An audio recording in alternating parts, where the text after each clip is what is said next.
All right, Shalom. This is Ariel Ben Yasharallah down here in the Lions Den camp. First and foremost, I want to give all praise and glory to Yahweh, Bahasham, Yahweh Shai, Bahasham, Ha, Racha, Kodash, Ma'amath. A double honors to the elders and apostles of Great Millstone who rule well and teach well. A double honor to my elder as well, Ahar one Ben Yasharallah down here in the Lions Den camp. A sincere water to the Akim, the Aquatim, and the Bunyim, the brothers, the sisters, and the children who are pushing the truth in sincerity. Shalom, the water.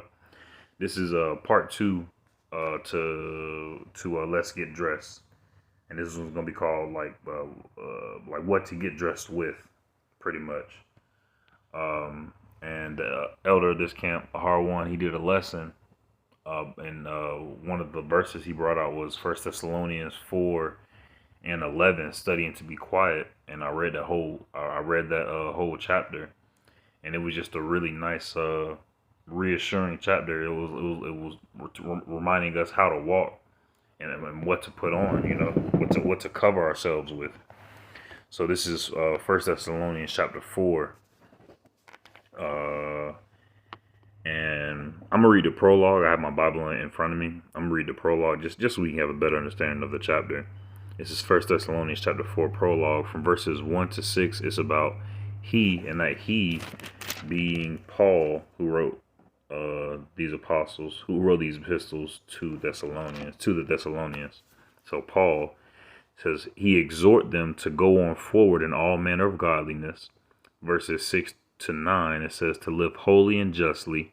Verse 9 to 11, to love one another. Verse 11 to 13, and quietly to follow their own business. Verse 13 to 17, and last of all, to sorrow moderately for the dead. Verse 17 for the rest of the chapter. And unto this last exhortation is annexed a brief description of the resurrection and second coming of Mashiach in judgment.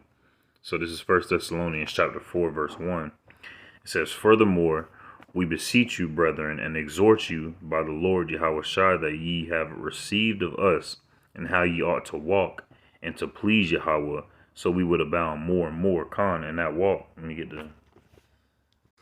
So this is Psalm chapter 119, verse 105. It says, thy word is a lamp unto my feet and a light unto my path. So when we're walking, we have to make sure that we're walking by the word of Yahweh Hashem Yahweh Shai. All right. We have to make sure we're, not only not only following the laws onely, like how these carnal wicked camps like to do, but also following in faith as well, because the faith is going to want to the faith is what's going to want to make you follow the law, all right, in sincerity and in truth.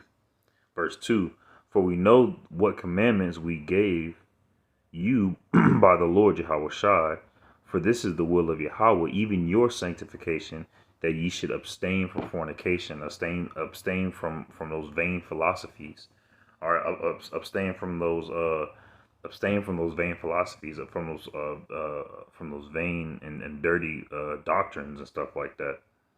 Israelites still out there rocking the star of Renfan Moloch. The Israelite camp still rock when they call it the Star of David. They still rocking the star of Renfan Moloch. It's camps, it's Israelites out there still doing that. Late to the game. All right, still fornicating with idols. Verse 4, that every one of you should know how to possess his vessel in sanctification, honor, possessing his vessel, bridling thy tongue. Let me get that. This isn't the one I wanted, but this is also a good one. This is a psalm by King David, Psalm chapter 39.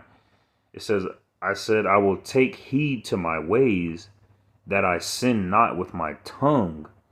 I will keep my mouth with a bridle. And a bridle is something that goes inside of an animal's mouth to control where they go, while the wicked is before me. So that's that control of that vessel that we have to have. All right, making sure that we're not, because life and death is in the power of the tongue. So we have to make sure we're not offending the Lord, nor offending our brothers and our sisters in His truth as well. All right.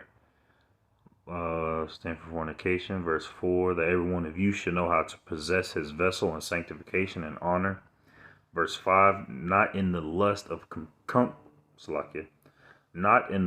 concupiscence, even as the Gentiles which know not Yahweh. And that word concupiscence, I looked it up so I could properly say it, is strong lust. All right, so like lust is you can have a lust of food, you can have a lust of women, you could have a lust of something that just takes you out of the spirit. But concupiscence specifically is a very strong lust. All right, so and where it says even as the Gentiles which know not Yahweh. All right, and you have to see that a lot of people have they don't just lust, but they have a strong lust towards things that they're after in the society. People don't just love money. They have a concupiscence towards it. They have a strong desire towards it, so much so that they kill one another. They kill one another, and they also killed their own family. Look at Esau. They love killing their own family members just for an insurance check, and that's not even concupiscence to them. That's just their mechanics, pretty much. But verse 6, that no man go beyond and defraud his brother in any matter. Defraud his brother in any matter, making sure we're clear and concise. That elder this camp to get where we're at, like to the strength of the brotherhood. He always said, just be clear, be honest, be open, because there should be nothing to hide behind but Yahweh Hashem Yahushua. My battery is going low. It's straight. I only got 6 minutes. All right. Verse 6, that no man go beyond and defraud his brother in any matter, because that the Lord is the avenger of all such. Because that Yahweh is the avenger of all such. And we also have forewarned you and testified, Yahweh is the avenger of all such, of anyone who goes beyond or defrauds his brother. All right. Or, but who defrauds his brother. Verse 7, for Yahweh hath not called us to uncleanliness, but unto holiness. If Yahweh didn't call us to be like these individuals out here in the world trying to make money, or putting their faith in their own vain strength, or putting their faith in their guns, he called us out, but unto holiness. And holy means separate. So we're going to be in this world, but now we're not going to be a part of this world. We're always going to be kind of out of place in a sense, and and that sense is getting stronger and stronger. The more and more this place crumbles, the more and more this society decays, we're going to stand out more and more. Our holiness is going to be seen more and more. Verse 8, he therefore that despiseth not man, but Yahweh, who hath also given his spirit, who hath also given unto us his Holy Spirit, that spirit of truth, that spirit of pressing towards the kingdom. All right, that spirit of repentance, that spirit of humility, of faith, of hope, of love, of a sound mind. Verse 9, but as touching brotherly love, ye need not that I write unto you, for ye yourselves are taught of Yahweh to love one another. We love one another the same way we love ourselves. You do unto others the way you would yourself. And not only others, to the best of your ability. I'll say that, just in the sense, like, outside of our nation, we won't really have to too much because they got what they got going on. But when it comes to the brotherhood, to the Akim, or just the individual you might meet out on the street who you know you might be a Jake, or you just feel like they got a good vibe on them, be empathetic towards that individual. Verse my own, do it towards brother. Verse 9, but as touching brotherly love, ye need not that I write unto you, but ye for yourselves are taught of Yahweh to love one another. And the best way to show love is through charity, and true charity, true giving is the giving of Yahweh Hashem Yahushua, the giving of the names, the giving of the knowledge. So if you see somebody like you might see somebody at a bus stop looking sad, walk up to them, hey, what's going on? They might open up to you. If they don't, they don't. You walk away. But if they open up to you, be like, yo, do you believe in the Lord? And they're like, yeah. And then you just kind of like, just talk to them. Truly, uh, truly help healing them. Because Yahweh Shem Shai gave us spiritual, I won't say, not the Marvel spiritual powers, but he gave us the power to heal, to mend a broken soul.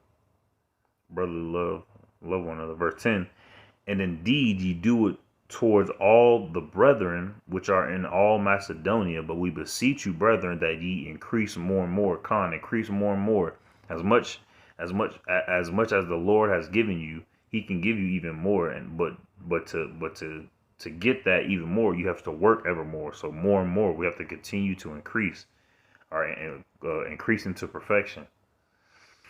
Verse 11, that ye should, I like this one, and that ye study to be quiet. When the elder read this, man, I damn near jumped out my seat because it makes so much sense. And that ye study to be quiet. That's it. Just peace.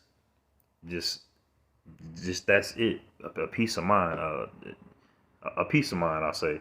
And to do your own business, to worry about your own business. There was a video. There was a video of this little girl. She was trying to buckle up her seat, and she was having a hard time. She was really, really struggling. And the dad, he was recording. He was like, "Hey, you need help?" She was like, "No, I got it. Worry about yourself." And then he was like, "You sure?" She was like, "No, worry about yourself." Of course, she was being disrespectful at that point, but at the same time, it's like, "No, worry about yourself." You can't be too sad around people who don't know Yahweh Shem Shai, or else they'll try to sway you from believing in the Lord. But love one another, deed in Macedonia more and more. Study to be quiet and do your own business, and to work with your own hands as we command you, working with your own hands, whether it be a hobby or actual job. Cause you have a job where you don't work with your hands, like maybe you're in a call center, or maybe you do something on computers or something like that. So you really don't really work with your hands. You more so work with your mind.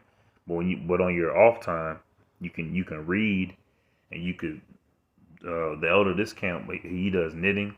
You could do Rubik's cubes. Me myself, I like to do art. Just working with your hands, doing something that keeps your mind on that light of Yahweh Shem Shai, that can allow that spirit to flow through you. As we commanded you. Verse 12, that ye may walk honestly toward them that are without, that ye may have lack of nothing. We can walk honestly toward them that are without. All right, these other people can't do that. They walk towards them in a spirit, either in a spirit of malice or a spirit of deceit. Because if somebody who's above them tries to talk to them, they're going to try to talk to them in the sense of usury. And any other person who is on the level of or below them, they're going to try to talk to them in the sense of usury. But we can walk up to somebody honestly toward them that are without, that ye may have lack of nothing, that we have lack of nothing. All right, no matter how hard anything gets, we have a lack of nothing because we have the Lord, Yahweh Shem Shai. Verse 13, but I would not have you to be ignorant, brethren, concerning them which are asleep, that ye sorrow not, even as others which have no hope. So the people who are asleep, or the people who are without, we have to make sure that we sorrow not, even as others which have no hope. We can't focus on them too much. We have to, like where it says, we have to study to be quiet, worry about our own business. We can't, they have to work out their own salvation with fear and trembling. Matter of fact, let me get that. All right, this is Philippians chapter 2, verse 12. Wherefore, my beloved, as ye have always obeyed, not as in my presence only, but now much more in my absence, work out your own salvation with fear and trembling. All right, for it is good which worketh in you both to will and to do of his good pleasure. And then going back to 1 Thessalonians, we have to make sure that we're doing that. That's that walk, that walk, making sure that we're that we have to work out our own salvation with fear and trembling. All right. Well, I'm lack of nothing. ignorant concerning them which have no con. So we can mourn for them who are asleep, but we can only mourn for so long. The scriptures give us 7 days to mourn for someone who have passed away, and these people have long since passed. So we have to make sure that we're not focusing on them too much. All right. Verse 13, but I will not have you to be ignorant, brethren, concerning them which are asleep, that ye sorrow not, even as others which have no hope, even your own family members. Because that's the hardest thing to see your family still celebrate these folly days, to see your family still caught up in this American mindset. It's a horrible thing. It's a sad thing, but we have to make sure that we focus on our own business. We focus on the business of Yahweh Hashem Yahushua. Verse 14, for if we believe that Yahushua died and rose again, even so them which sleep in Yahushua, will Yahweh bring with him. Khan. So there truly is no death. There truly is no ceasing. The only thing that dies is that character, but the character of Yahushua didn't die. So that's what we have to hold on to with him. Verse 15, for this we say unto you by the word of Yahweh, that we which are alive and remain unto the coming of the Lord shall not prevent them which are asleep. We're not going to prevent them which are asleep. For the Lord himself shall descend. For the Lord himself, Yahushua, shall descend from heaven with a shout, and with the voice of the archangel, and the trump of Yahweh, and the dead in the Mashiach shall rise first. Those who have passed in the truth will come back with him. All right, and Yahushua is going to descend from heaven with a shout. All right, with the voice of an archangel, with the trump of Yahweh. All right, with those who are fallen first. But Yahweh willing, we be of that number that we get to see him descend from the heavens, and we can see the